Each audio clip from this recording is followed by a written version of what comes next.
Well, welcome to our audience tonight. We thank you very much for being with us. My name is Peter Gyves. I'm a Jesuit priest and a physician, and really the founder of an organization called A Faith That Does Justice. What we try to do is really raise consciousness about issues that affect vulnerable people, vulnerable groups of people, and really to see if we can find ways to live faith in action so that we might stand in solidarity with people who are suffering from really unjust causes. And our topic tonight, this first kind of fireside chat that we're trying to run, is really going to be talking with our guest, who I'll introduce in just a moment, the idea of rejecting hate and anti-Semitism and standing with our neighbors in challenging times. And so with that in mind, what we're hoping tonight, I want to just offer a couple of, a little bit of information as we start, that your mic and camera and chat will remain off during the presentation. Your audio and video will be enabled, and we will encourage you to use the question and answer button to submit questions throughout the conversation. You do not have to wait till the end, just submit them if you have them, and we will try to have a session at the end where we can try to answer some of these. The webinar is being recorded, and it will be available for future viewing on our website and YouTube, and more information on that as we end the evening. So with that in mind, our hope tonight is really to talk about this reality of what seems to be an increasing hate crimes, anti-Semitism, racism, and really discrimination against some of our more vulnerable groups, in particular our LGBT community, as we move along. I'd like to now introduce our distinguished guest this evening, Rabbi Elaine Zecher, who really is a board member of the Antidefamation League of New England and the senior rabbi of the Temple Israel here in Boston, I believe the largest Reform synagogue in all of New England. So we're very pleased to have Elaine with us. And Elaine, I want to just thank you for your time tonight. And we look forward to really an interesting discussion of really, given the reality of the world we live in right here today, that we represent two different faith traditions, and really this idea that how do we as people of faith stand together in terms of the suffering that is unjust for so many people that we've all seen on our social media in the past couple of years. So anything you'd like to offer to begin, and then I'd like to ask a question. I am very glad to be here, and just the mere act of sitting together, each of us from our own faith traditions, members of the clergy, and representing many, many people who work with us, and we work with them to be able to model what does it mean to sit down together, to share words, ideas, and to go forth from there. Yeah, actually, beautifully stated. And just to add to that, I think as a member of ADL, the Anti-Defamation League, we've had a recent entree from them to really say, you know, we're all in this together, and why don't we get together and begin to talk? So that's really the genesis of this meeting tonight. So with that, let us dive into some questions. And I think I can say from a Christian tradition, there would probably be a number of people viewing tonight who do not know a lot about the Anti-Defamation League. So I'd like to ask you if you could kind of tell us a little bit about the mission, the vision of the here and now of what the ADL is doing. Absolutely. So the ADL, which, as you said, stands for the Anti-Defamation League. And even hearing those words, it says so much about the organization, because it doesn't say the Anti-Defamation League to protect Jews.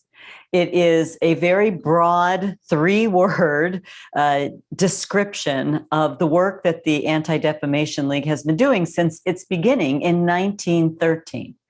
So way back in 1913, the world was different and yet the same. And that is that even then, there was so much discrimination, so much bias, so much uncertainty, and also misunderstanding about Jews. Mm-hmm. And we know there are many canards, there are many myths that are out there. We know that at certain points, even in the church history, the way that Jews were spoken about, were taught about, the difference between the Christian Bible and what happens in the Jewish Bible. And so there was a need to be able to say, we need to defend Jews, but it wasn't just Jews. Mhm. It was really the idea that if one group of people are being harmed, then this is an opportunity to expand it. And from the beginning, the ADL has worked not just in the Jewish community, but in the greater community to create relationship. In 1953, the ADL offered an amicus brief for Brown versus Board of Education. So the ADL has been involved legally in lots of different cases and communally, working with whether it is police forces, whether it is other communities, schools, all the different places. And there are a number of different wonderful programs that the ADL offers, brings into community, like a world of difference that helps students be able to have their own agency, to be able to participate in Anti-Defamation League, no matter who it is. Okay, beautifully stated. It resonates with me as the founder of this organization, A Faith That Does Justice, in that I think what we're really trying to do is to teach people what it means to live adult faith, whatever the tradition is. We are not proselytizing. We're really taking people as they come and saying, the commitment to faith is more than dogma. It is really about living in society on behalf of the common good of all people and protecting the human rights and human dignity of everyone. And my sense is that ADL resonates with that, and that's kind of the genesis of tonight's meeting, that we're really trying to find, if that is true, what we really need to do is think about bringing these groups together, these faith groups together, even though they're of different traditions, but to protect people's human dignity and rights to be able to worship, believe as they see fit for them. Sometimes I think we spend a lot of time trying to clean up when there are problems. And in essence, and that in the medical world too, right, that we can respond to illness. But when we go to prevention of illness, it's a very different kind of thinking in the way that we heal. And I think likewise, there's been so much that happens where people respond to the way that they've been brought up, the way that they've been educated, that then we have to go back and re-educate and teach people this wonderful phrase by Abraham Joshua Heschel, who we know walked with Martin Luther King, who was the most amazing theologian, whose spiritual life and the way that he spoke was so important. He said, "Don't see what you know what you see." And part of what it feels like, as you were speaking about this organization, about the ADL, about all of the faith organizations, is to go back to the source of our faith. Now, the source of our faith is not going to necessarily be exactly the same in terms of the way we might articulate that.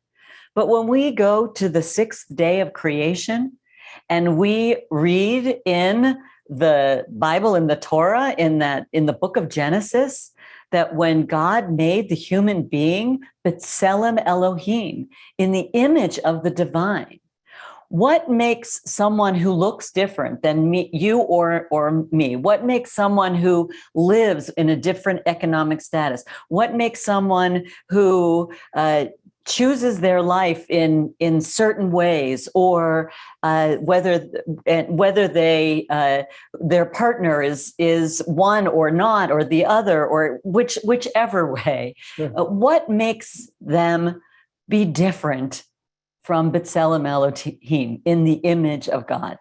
And that to me is the source of what connects all of us. Because if we can see the divine in each person, regardless of color of skin, LGBTQ, whatever religion, whatever gender, that's going back to the source to then move from there.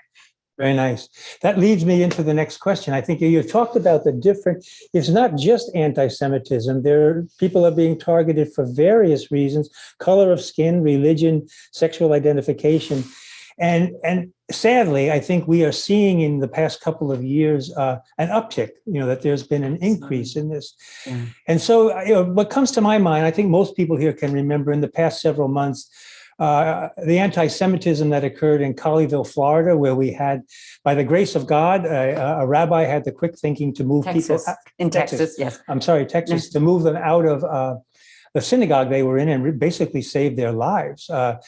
And then you move from there. And I think during this COVID situation of the past 2 years, we've seen people of color, being targeted, the African Americans, the Asian community, with these hate crimes. We've seen in African Americans, several of them being killed on live stream TV, the Asian hate crimes, and then the LGBT community who struggles to be accepted, to be offered human dignity, increasingly difficult, it seems. Yes. So I guess if I can. And I want to add, I want to also add women's rights. There you go. Okay. No, fair enough. And I think then, I think of it then, well, where do we stand as faith groups and what can we do? Would you have any insight to it? Right. And that's how we'll bring the Messiah, right? We will solve that and we will make the world a perfect place. Yes. Tonight. And I think that in some way we should always think that. We should always think that that's a possibility, that our action could bring the world into a better place. So yes, I want to speak first from the negative and then go to the positive. Sure. And the negative is the kind of, first of all, in years past that we've seen in leadership, in political leadership, and the kind of language and treatment that has been unleashed by people who might have felt that they had to squelch where they were, has come out of the shadows into the light in heinous and terrible ways. Really? And we need to name that. And certainly the ADL monitors that very closely. And we have seen a huge uptick in the involvement. I'll just say that exponentially in all the different communities that you have said. And so let's first just recognize the pain that each of these communities that you spoke. And when I say community, I mean different groups. So whether it's the Jewish community, whether it's the Asian community, whether it's Black, Indigenous people of color, whether it is LGBTQ. And I particularly am very concerned in the trans community because we see laws in different states that are terrible. People, afraid. I think gender, men, women, that each of us has the reason to be afraid because there is so much hate that is fed, that is nourished, that is allowed to fester in terrible, terrible ways. And I would also say the Islamic community as well, who have been targeted in very unfair ways. Sure. So and that's where we learn in ADL, in every organization, we have to pay attention. We have to know what we see. Mm-hmm. So when we know what we see, then we say, well, what is it that we can do? Yeah. And here's where I sometimes think that we get caught up in something that is a mistake. And that is, the victim cannot cure the crime. The prisoner cannot free oneself. Those who are targeted are not the ones who need to be the solution. Mm-hmm. And so when we take anti-Semitism, why is it that anti-Semitism is in Jewish studies departments in universities and Near Eastern Judaic studies departments? Why is racism in African American or Black studies or whatever departments they are called? We are missing something that is key. And that is, I think, what is happening right now. And that is, what does it mean to be allies? What does it mean to stand together and to say, I see you, and I want to know what does it feel like to be a Black person in America? Right. What does it feel like to be a Native American and to know that land was stolen from right under their very existence? Sure. What does it feel like to be LGBTQ? In each of those ways, and to be regarded in particular ways, to have a Supreme Court case of someone who doesn't want to do weddings for gay couples, and to have to live with that. And until we start to ask each other, what does it feel like? What is that pain like? We cannot get to the heart of the matter. Yeah, very, very nice. And that, kind of a segue to another idea that, we're talking about standing together, and yet we come from different traditions. And the reality is that many of us don't know each other, and as you're saying, we need to know what we see. So the idea that how can we begin to break down this barrier? And we've talked previously, and this idea that came to, I think, maybe mutually, is storytelling can be powerful, and to hear the pain of people, the anti-Semitism, the racism, the discrimination against certain groups of people, to hear the pain by perhaps from people who have experienced it, and on the same hand, people who have not. Yeah. And how does it then, what is the reaction to that? So I guess I'm asking, do you see a venue where we could potentially move together through ADL to put people together where we might be able to hear the stories of the people who have suffered, and then to have people who perhaps come from a tradition where they are not being targeted to respond? What does it do to them? Does it transform them in any way to live what we, as a faith that does justice, is to live faith in action? Yes. As you're talking about. But there's a wonderful author, Genevieve Gunther, who has written an idea that I think about a lot, and that is that there are two kinds of responsibility. There's those who are responsible for the climate crisis, or for racism, or for anti-Semitism, or for all the kind of bigotry that exists in this country. And in some way, we all have to recognize that that in some way, our implicit biases, not necessarily always explicit, but there is no one here, neither you nor I, nor any of our wonderful people in this room, and all the wonderful people who are here with us tonight on live stream, that we're all part of some kind of implicit biases that exist. So in some way, we have to ask ourselves, as President Obama asked ourselves, that we really have to examine our own bigotry. But then there's that second kind of responsibility, which is we're responsible for fixing it. Yeah. We do have that. So we don't have to lament, I didn't cause that. It wasn't me. And so because it wasn't me, I shouldn't have responsibility. I think people of faith say, actually, to the contrary, we are all part of this. Yeah. And I do think that being able to be part of sharing stories is very important. I sometimes wonder, though, we get caught up in the pain and agony people have endured are unique and shared. Mm-hmm. And there's no question. And I think that we saw that in full color these past 2 years, as you said, the amount of inequity with regard to healthcare. I mean, how is it possible that this country had the lion's share of deaths of COVID? Yeah. And it put that in full display. And likewise, what does it mean? What we saw just break open in this country of seeing the treatment on camera of people of color murdered before our eyes. And, we are right now in the midst of seeing what's happening in many places in the world. Particularly our focus is on Ukraine now, and seeing the death on the streets of what was done by the Russian soldiers. And all of that sometimes makes us feel that we cannot do anything. So, as you say, beginning to talk is very important.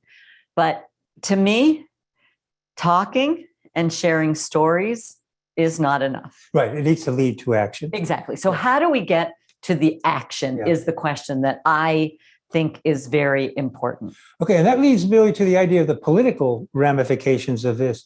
To me, at least, you have many people of goodwill who want change, and yet a lot of this change is dependent upon laws being passed to protect people.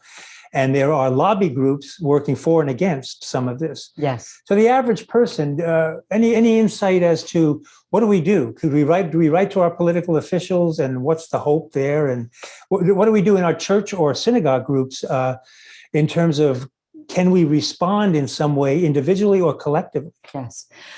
Well, yes, yes, yes, yes, and yes, because I think that very often when we gather, whether it is in a church or a mosque or a synagogue or other places of worship, part of that is practicing the communal experience of faith. And it's also practicing relationship. Yeah. That to be in relationship with the higher power, with the power of the universe, with whatever name, whatever manifestation we speak of in terms of the divine and the sacred work, is then the action of what we do. And so I think that very much the act of organizing, and there's small o organizing and there's large O organizing. And I think both of those are very important. I'm very much in touch with the Greater Boston Interfaith Organization. And I think that what they do is bring people together from faiths to create actions that happen in the legislature, and how important that is. And so I would speak to any group that is engaged in that kind of work, how important that is, that to come into a place of worship, to engage in what happens there, and then to walk out and go back home, we're missing a step. And we have to ask ourselves, how am I being in the image of God, in the image of the divine, that helps to create life and sustain it and support it? And how do I ask those questions of myself? How do I make sure that I am taking the responsibility of what we call in Judaism is tikkun olam, to repair, to make the repairs. Right. And I think the ADL is a wonderful organization to be involved in that way, because there's lots of relationship building, and I do think that there's organizational relational work, and I also think there is one-to-one. We all have colleagues, friends, neighbors that we need to say to one another, how can I help you? How can I be an ally for you? And not in the kind of let me be a hero, let me be the one, I'll take care of it. But in hearing your pain, but also in hearing, where can I go? Are there other actions? Are there things that are happening? And being willing to say to oneself, what am I going to do to help repair this world? Yeah. Very nice. It brings to my mind, at least from the Christian tradition, maybe as well for the Jewish tradition, the word solidarity comes in frequently now. The idea that, it's a nice title of standing with people who are suffering. It's not just saying, I'm sorry for you, but it's really saying, I will walk with you. Absolutely. Until something changes. And I think that's something if I may interrupt and say, to be active in making the changes. Yeah. We're going to walk together to be part of people who are walking towards the light of justice and compassion and love and all the words that we use to ensure. I love when when we say the word justice, you could hear just us. And even though there's no grammatical connection to that word, and yet it's the opposite of that. Yeah. It can't be just us. Yeah. It has to be all of us, and that's where it's key. Yeah, and the idea of this organizational or relationship building, it starts at a low level, perhaps with storytelling or whatever, but it goes beyond that. And the idea too, I've thought, Greater Boston Initiative, I'm sure that they do some of this, but the idea that when one of these events occur, these horrific events of violence, is to somehow bring leadership of the different traditions together. I could imagine a situation where Jewish, Muslim, Christian stand together in front of the media and say, we will not put up with this. And we do that. We do that. Yeah. I mean, we have done that many times. And I will say, after Pittsburgh, as I said, that's where I'm from. After that happened, in that terrible, terrible, murderous rampage, in our congregation, we brought the governor was there, the mayor was there, community leaders was there, the Muslim members of the greater community were there, Christian members of the community from many different places. I mean, we had 1,800 people in our building and another a couple thousand online with us. And it was that moment that we could stand together. But we don't want to just have to wait to respond. We want to be proactive in making sure that we are doing everything we can to know what is happening and to be able to be in relationship. The Jewish Community Relations Council does great work in bringing together all the different communities, the greater community, to ensure that as well. I think that there are many organizations that are part of a greater council to say, how do we be proactive? How do we make sure, from the legislative front, from the communal front, from the spiritual front? Because there are a lot of secular organizations, and we know that. And so, what makes the spiritual communities different? I think that's the question to get to the heart of the matter. People of the spirit, people who understand there is something more than just ourselves, greater in the world, the power in the universe, and also what it means to translate that in doing God's work. And that isn't just getting other people to believe what we believe, right? It is about justice. Right. And hearing you speak, I'm thinking too, this idea that I'm imagining people at home, listening to this, and, you've been very eloquent, but this idea that in the end, what do I do? I'm a person of faith, and I feel kind of out of the reality of I'm powerless. How do I change this?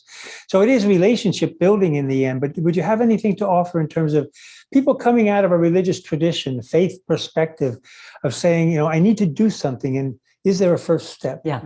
Well, I do want to say that synagogues are instructed to have windows. Okay. And the reason we're instructed to have windows is because our faith does not confine us to that room. And so I think one is the question that we ask one another. How does it feel to be you? Yeah. I need to learn what it feels like to be you. That's one. Two is, I think that the people need to engage their faith leaders and to say, this is important to me. This is of value. We do not need to wait for a sermon to be told that we should care for other people. We already know that. And so wouldn't it be wonderful for people to go to their faith leaders and say, how can our church, how can our mosque, how can our synagogue be more involved in the work of bringing justice into this world? Right. Three, I think that the survey of what goes on in the greater Boston area is tremendous in all the work that happens in all the different organizations. And really having a survey, not a filling out a form, don't do that, but really surveying what what are the organizations that are happening, that are actually doing the good work? Not just the nonprofits, which are doing amazing work, not just the other groups, but that come out of the religious traditions, and being able to see that and name that and feel, and not just how Jews are helping Jews and Christians are helping Christians and the Muslims are helping Muslims, but where are the intersecting line? And I have stood so often. I've stood so often with so many people of faith at the Holocaust Memorial, speaking together when we are doing legislative work, and that would be, but I don't remember what number I'm on, but whatever number, 4 or 5, lost count, is thinking about what ways can we make our voice heard in the legislature? And this is different than what we see as church state. It's very different. Church state is that the state can't dictate to the church, to the religious institutions. Religious institutions have a voice to be able to convey to our representatives, because we all vote. Right. We are all voters in this democracy, and I hope we have a democracy for a very long time, and we work to keep our democracy. And so the question is, how does my vote matter, and how am I helping others to use their voice and their vote to make a difference? Right. So I think for people listening tonight, what we're moving towards is this idea that we can act as individuals, and it can be religious in terms of our congregations, going to our leadership and asking for action, and we can go to our political leadership. So those are things we can do. And then maybe at the more personal level is really beginning to, well, continue to grow in terms of relationship between our different denominations. Absolutely. Absolutely. That would be a way to kind of begin to move. And I think from a perspective of a faith that does justice, we're very interested in talking, furthering our conversations with ADL, Antidefamation, to really see if we can practically respond or proactively respond, as you said earlier before, in events as we move forward in time. And and my being here and your conversations, I think, are very much indicative of that desire of being connected in the actions that both organizations do, to be able to think more clearly what is possible. Because I think that is a question I know ADL often asks itself. What is possible? What can we do together? How do we create allies with one another? And so continuing to ask that question will be very important. Yeah, I agree. And hopefully this is where we can move forward from tonight's discussion to see if we can actually move to action. Good. So I have another question too, kind of changing the subject a little bit. But as you may know, within the Catholic tradition, we do not have female priests. And that is a very problematic problem for many women within our following. And I was offered a question about this idea. They say, well, here we are wondering how it can be that women aren't priests, and then we have a female rabbi in our presence. There you go. There you go. So the idea is, would you be willing to what was that journey like? Yeah. So I think that it's important to say that in every religious tradition, we move from a kind of progressive way of looking at the pieces of information we are taught, the faith, even the understanding of the divine, from maybe progressive to something that is more orthodox, small o orthodox. And I think that, in some ways, I think that even in the Catholic Church, as you might represent and as others might represent a different angle of the Catholic Church, there's certain dogma. And those ideas, some say, even in Judaism, that we should not go away from that particular rule, that particular law. And so in Judaism, there are those who say women have a very important role. They have a very particular involvement in Jewish life, in everything that happens. But the role of a religious leader is not what women should be doing. And so you could be having a different rabbi here, maybe not a female rabbi, but who would say women should not be rabbis. I am from a more liberal, progressive form of Judaism called Reform Judaism, that sees the ever-changing nature of the world and also the malleability of the way that Judaism understands the world. Mm-hmm. And so I would say that in some way, women are not going to be the ones who are going to change the church. It is going to have to be the men. Mm-hmm. And so, likewise, 100 years ago, in 1922, the rabbinical school, the Hebrew Union College, was voted that women could be rabbis, but it took 50 years to make that happen. Oh. And it was some women who were pushing it, but in the end, the ones who held the power then were not the women. Right. So I would say to the women, men, you have to advocate and create allies to be able to say, we want to be active participants in the Catholic Church. And we want to be able to be active from a very spiritual point of view, if that is the direction that you would want to go in. Sure. And so for my journey, it was always caring deeply about the Jewish people. Of loving being Jewish and wanting to ensure that I am part of those who help to not only perpetuate Judaism, but help to make Judaism thrive.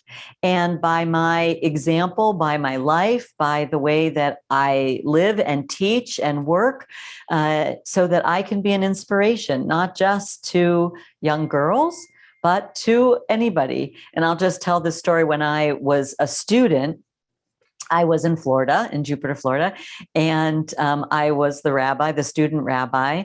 And the next year, another student rabbi who was a man, and there was a little girl who was introduced to him, and she said, "Wait a minute. Men can't be rabbis, only girls can be rabbis." And so you can see how when we inculcate certain values in people, they create a kind of myopic way of seeing the world. Sure. I don't think anyone would say that now about seeing a male or a female rabbi, but decades ago, it was an either or. Yeah. And so a world that has much more both and, that we can all be together, that we can all see the divine in each other, is a much better world from my perspective. Very nice. And just a follow-up, what about a personal stress in this process? Was that much of a problem for you, or did it go smoothly, or pushback? Yeah. So the first female rabbi was in 1972. I was ordained in 1988. So that was 16 years. Now you would think that's not so long, but there were a number of female rabbis before me that I think they actually struggled much more, of people getting used to the idea of men saying, "I'm not going to come to services. I'm not going to participate." I did not have that experience. As a matter of fact, when I arrived at Temple Israel, I felt like people were saying, "What took you so long?" as if I had anything to do with my being hired to be the rabbi there. So I have felt all along that I have been warmly welcomed and regarded as a rabbi in the community and as a teacher and leader. Okay, well, very interesting. I think we're at the point where hopefully we can entertain some questions. I'm trying to see if I can get my questions to come through that have been asked while we're going through here. But maybe I can start by just saying that I think this discussion has been very helpful to me, I'm sure to our audience. Can I ask, I'm just going to interrupt because I'm going to ask you now. When you say it's been helpful to you, in what way has it been helpful to you? Well, I think what it really shows is both with you as well as with the audience that's coming in, which is interdenominational. There are Jewish viewers tonight, there are Christian viewers, and presumably some Muslim viewers, that there's a hunger. There's a hunger for what is right and what is good.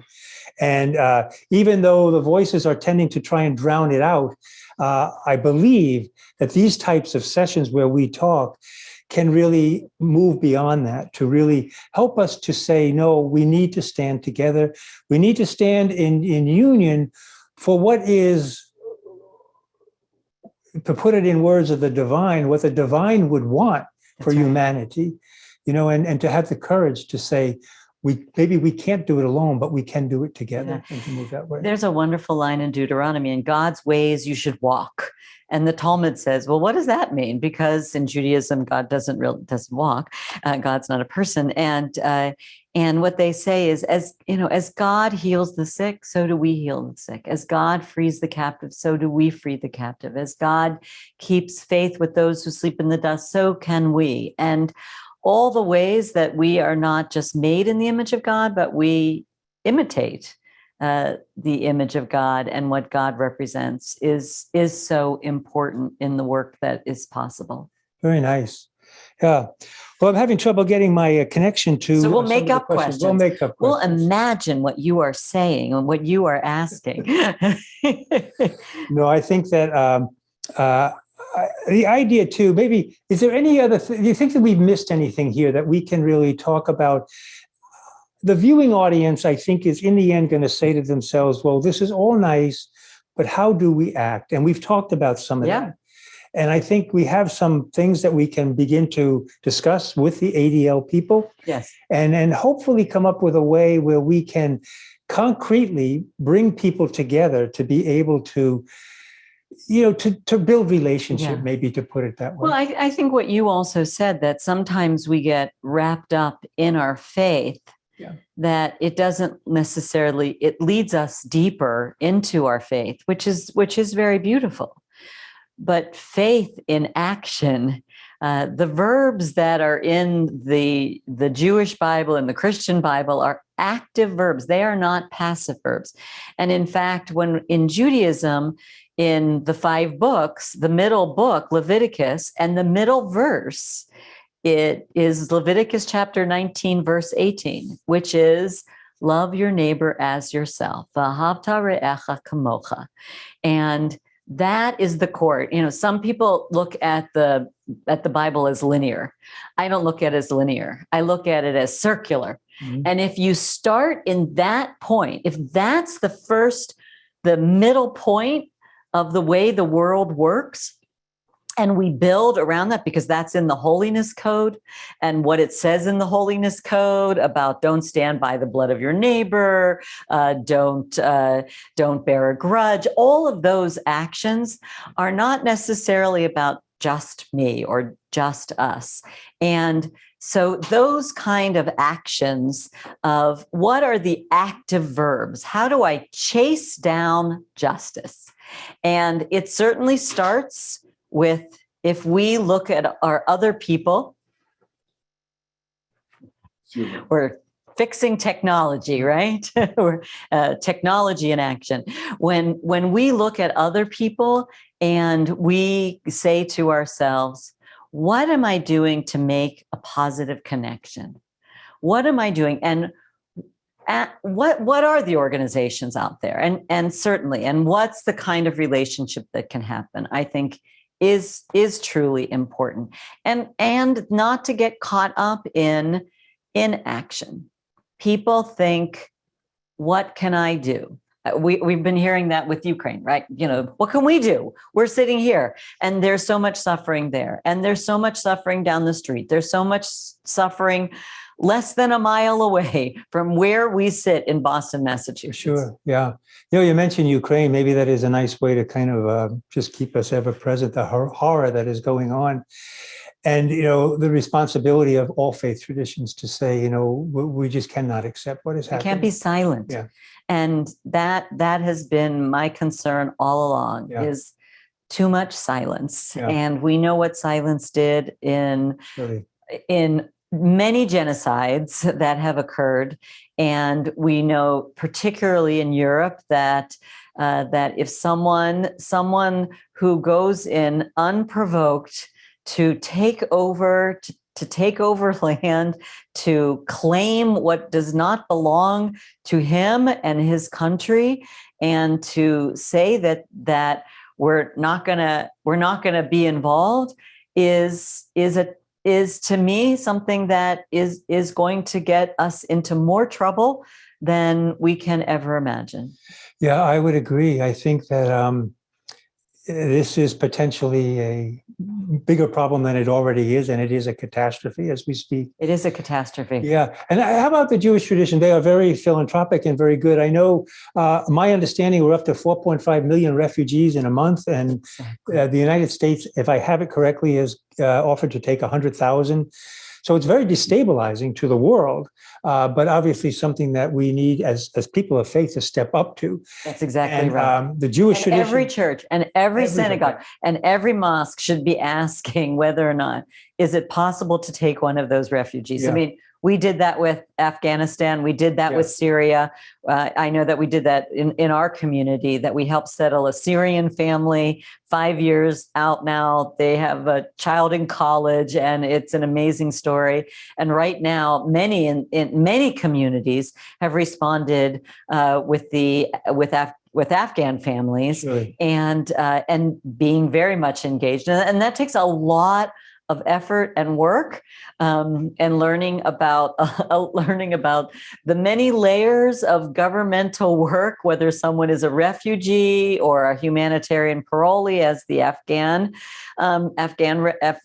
refugees are. And I think the question is our church, is our synagogue, is our mosque, is our place of worship engaged in the refugee work? That's amazing, because that brings people together, and it brings people together with all the other faith institutions to be doing that. So we'll see. We haven't really heard whether or not specifically where they're being settled and where they're being brought. Exactly. Yeah. So anyway, you give me great hope. It's so nice to speak with you tonight. I think that we really, we look forward as an organization of faith that does justice, of really continuing dialogue with the Anti-Defamation League. Terrific. With the same idea that, enough is enough. We need to stand together. We need to stand up for the atrocities that are going on. As we mentioned earlier, the uptick in hatred that some groups are really projecting onto vulnerable groups of people, and to say that we will do our best to proactively, as you said earlier, to do something to change the dynamic. And I think that's so important. It is important. And everyone who was willing to come on tonight and to speak, whatever questions were, those questions will eventually be responded to, I'm sure, that it shows that we care.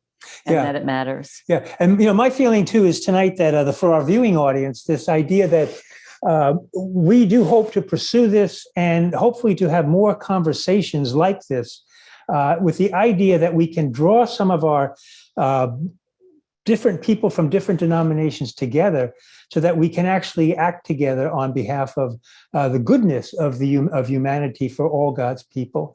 So with that, I think maybe we'll call this to an end. And I want to thank, first and foremost, our ADL co-sponsors tonight for their willingness to really help us project this type of a meeting with the idea of unity and working together. And I want to thank our Elaine for her time tonight and for her insight and wisdom. And we really are very, very appreciative. And my hope is that this is the beginning of something new for all of us, that we can begin to grow together and to build relationship. Wonderful. So thank you very much. Well, thank you for inviting me, and thank you for the integrity of this conversation, and recognizing how important it is that we act. And my feelings are mutual. And I'd like to thank our audience too for really the time that you give to us and the sincerity. I think that the fact that so many people show up online really shows a hunger that people are really looking for. So with that, I think that what I'd like to do is just mention a few things at the end here to end up. We have a couple of comments. Okay, we're about finished.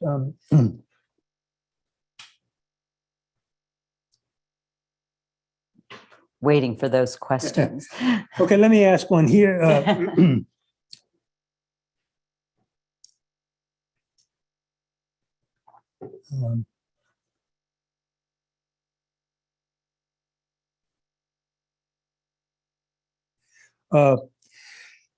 This idea, one that resonates right here with me, is this idea that kind of the connection between the the tensions related to anti-Semitism, and how does this factor into the political realm? I think that this idea of free speech comes up, and how do you monitor the protect a vulnerable group with another group that claims they want to have? Well, I abide by Oliver Wendell Holmes. The definition of free speech does not allow you to yell fire in a crowded movie theater. And I think that free speech does not allow us to denigrate another human being. And we learn that from the age of a very young age. And so when political leaders speak ill of people, make fun of people with disabilities, which is not even an area that we talk. So I'm glad that you asked that question, because people who, disability status, there's so much bias of that. And the question of that people are allowed to say, to make anti-Semitic remarks, that people are accepted. And it goes back to the way that we started, which is when you hear something, say something when it is not right. And it doesn't have to be about you. It has to be about your value and your ability to recognize that people who speak ill of Jews, when you hear a joke, when you hear legislators, when you hear political leaders, to be able to say that and to say that it is not right. I think that speaking up and speaking out is very important. And that just because you think it does not mean that you can say terrible, awful, anti-Semitic remarks. Okay, I think that's very fair. So we'll end tonight. And as I've given my thanks to everyone, I want to just say a couple of other things that people who are viewing tonight, if you have suggestions for how we might engage the societal issues that are causing injustice and suffering for so many people, we'd be very interested in hearing that as we try to factor in how we might move forward with these kinds of talks to raise consciousness and to stand in solidarity with people who are suffering. Another thing, to remind you that this video tonight has been live streamed. It is recorded, and it will be on our website and YouTube. Following this meeting, you'll see a slideshow which will give you information as to how you can access those at our website, which is faith-justice.org, and other opportunities. Peter, may I just add? I just want to add one other piece, which is so important, that you were willing to bring up the idea of anti-Semitism and how much it is pervasive in our society, and how the ideas of faith in action can really work together to obliterate it, we hope. Thank you. Thank you for your comment. And then finally, I just want to say one of our action components at A Faith That Does Justice is really an ESOL program, English for Speakers of Other Languages. We have had an overwhelming number of people wanting to register and get in on those classes. We need to find another teacher, and all you need to be able to do is some experience in it and have English skills. So it doesn't require much more than that. If you have a background in that, many people have taught earlier in their lives, please get in touch with us. We really could use another class, and we do need a teacher for that. And finally, my last comment is this meeting has been free for everyone. We are delighted you've been with us, and we are dependent upon really covering our costs to do this. So we would be open to any kind of donation you might consider. And that also will be on a slide that you can find a way to offer a contribution so that we can continue to run these kinds of programs. So thank you all very much for your time. Thank you, Elaine, for your wisdom, insight, and hopefully a growing friendship. So thank you very much. Thank you very much all. And have a wonderful evening, and hope to see you soon.